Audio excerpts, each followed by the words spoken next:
जी नमस्कार और स्वागत है आप सभी का अरुणिका स्टडी में। और आज हम लोग बिहार के जो शिक्षक नियोजन जो चल रहा है उसके बारे में हम लोग बात करने वाले हैं।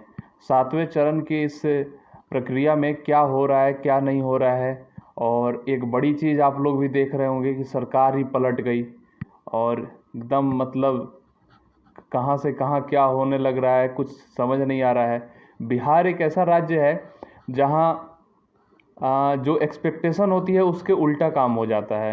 कई बार आप लोग भी देखे होंगे कि वहाँ पे चुनाव हो रहा है और ये न्यूज़ चैनल वाले जिस पार्टी को बोलते हैं कि ये जीतेगी उसके उल्टा हो जाता है, कोई दूसरी पार्टी मतलब विरोध वाली पार्टी जीत जाती है।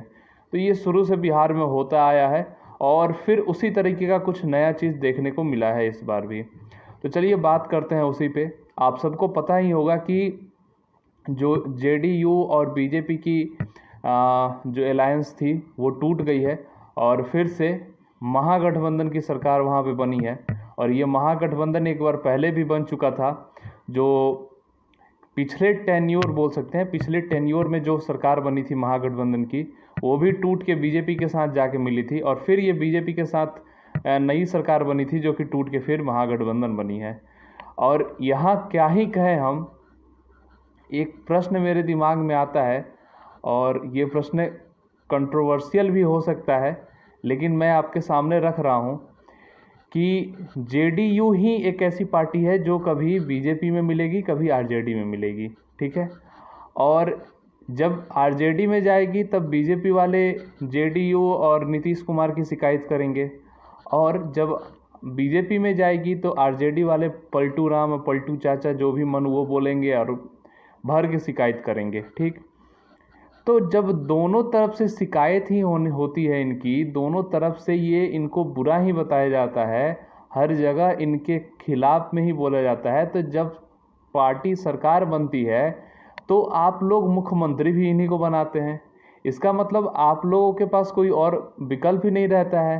तो फिर आप लोग इनके बारे में ऐसा बोलते क्यों हैं?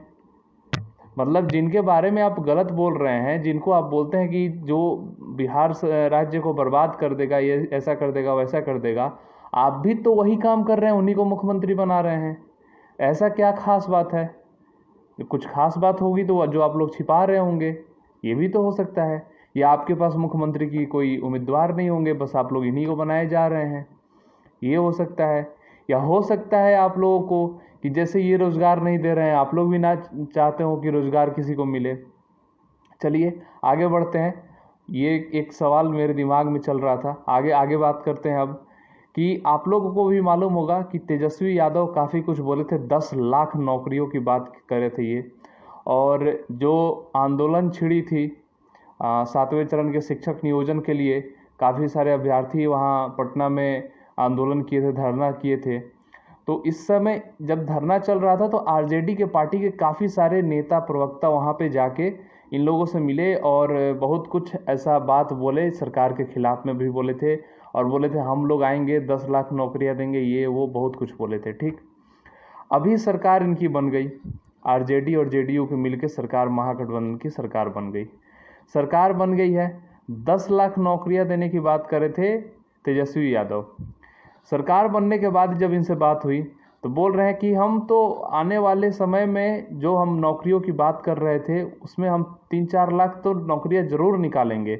मतलब ये 10 लाख से अभी 3-4 लाख पे आ गए हैं, ठीक। अब उस 3-4 लाख में शिक्षक के लिए कितना है मुझे भी नहीं पता। बहुत सारे अखबारों की मैं देखूं, न्यूज़पेपर के बारे में अगर उनसे उस सोर्स के बारे में बात करूं तो वो कुछ न्यूज़पेपर वाले 1 लाख, कुछ 1.25 लाख, कुछ 2 लाख तक भी केवल शिक्षक बहाली की बातें करते हैं, ठीक। अभी करते हैं इनकी व्यवस्था के बारे में। छठे चरण की जो हुई थी शिक्षक बहाली, शिक्षक नियोजन, उसमें ही ये लोग इतने मतलब इनकी क्या कहें पसीने छूट गए कि ढंग से वो नहीं कर पाए ये लोग। और 7वें चरण की बात कर रहे हैं, ठीक। दूसरी बात, शिक्षक मंत्री कोई है नहीं यहाँ पे, शिक्षा मंत्री कोई है नहीं।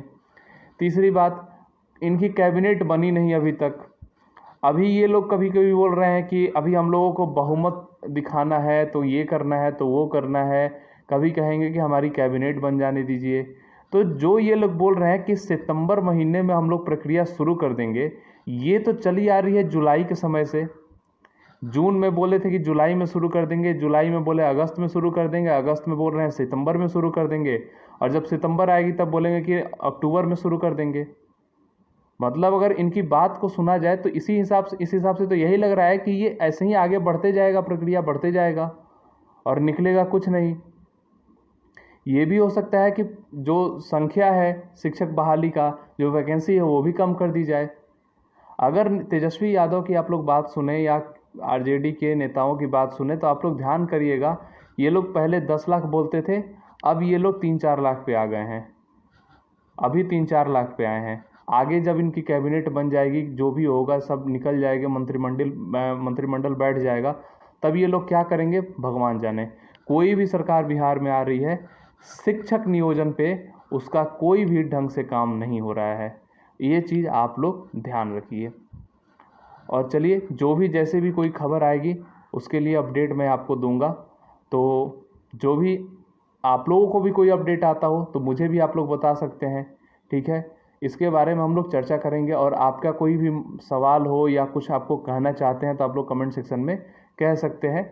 आपके हर एक बात की स्वागत रहेगी यहाँ पे। तो चलिए, मिलेंगे अब आपसे अगले वीडियो में। तब तक के लिए tata, bye bye and thank you. जो लोग चैनल पे नए होंगे चैनल को सब्सक्राइब कर लेंगे, वीडियो को लाइक और शेयर सभी लोग करेंगे। जय हिंद।